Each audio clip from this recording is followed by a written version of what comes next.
Everybody. So my first serious engagement with industrial policy dates back quite a while when I was asked to co-edit a volume for MIT Press on policies for national champions. And at that time, it was rather difficult for me to find contributors willing to take a positive perspective of industrial policies. One of the few defenses at that time came from Nobel laureate Philippe Aghion, who brought forward the old argument of targeted support for infant industries.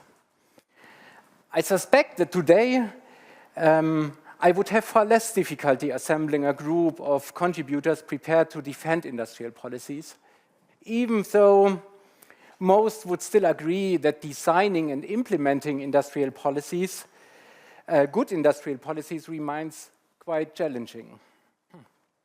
But before we move further, let me briefly clarify what I mean by industrial policy. I find a definition by Nathan Lane and his co-authors quite useful. He says that industrial policy is an intentional government action aimed at altering the composition of a domestic economy in order to achieve a public goal. So this definition highlights three core elements.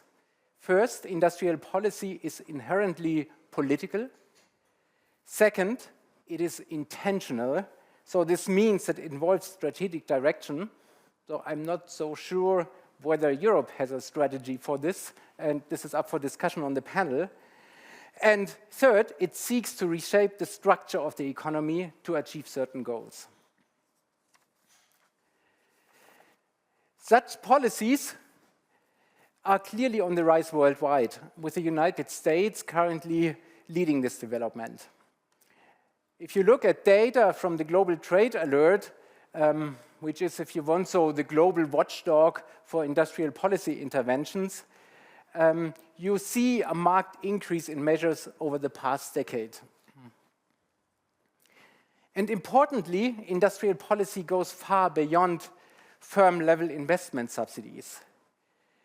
It encompasses export and import instruments, trade defense measures, local content requirements by European, public procurement strategies, and also targeted technology and innovation policies. A frequently cited example of such a technology-oriented industrial policy is the subsidization of Airbus in the development of large civil aircraft.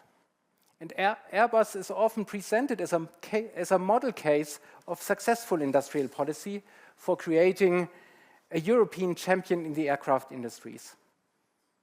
Yet, the costs were enormous, and the WTO ultimately ruled parts of the support scheme as illegal. So this example demonstrates that even supposedly evident success stories come with significant economic and legal complexities. The technology dimension of industrial policy becomes even more salient in times of geopolitical rivalry and the quest for technological sovereignty, both to safeguard competitiveness and to address pressing societal challenges. The European Chips Act is a case in point. It aims to strengthen Europe's sovereignty and competitiveness in semiconductor technologies. Whether it has succeeded so far in narrowing the gap with leading semiconductor nations remains an open question and is certainly worthy of discussion. Another example of innovation-oriented industrial policy can be found in the context of European rearmament. The European Defence Industrial Strategy seeks to generate what is often described as a double dividend.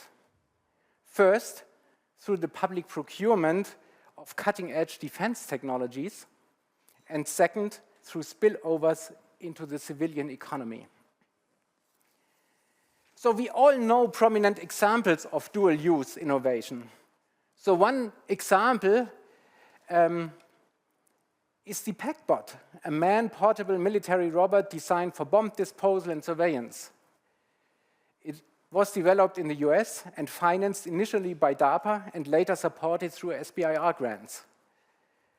The underlying technological capabilities were subsequently adapted for civilian applications, including one of the first robotic vacuum cleaners, of which more than 40 million units have been sold worldwide.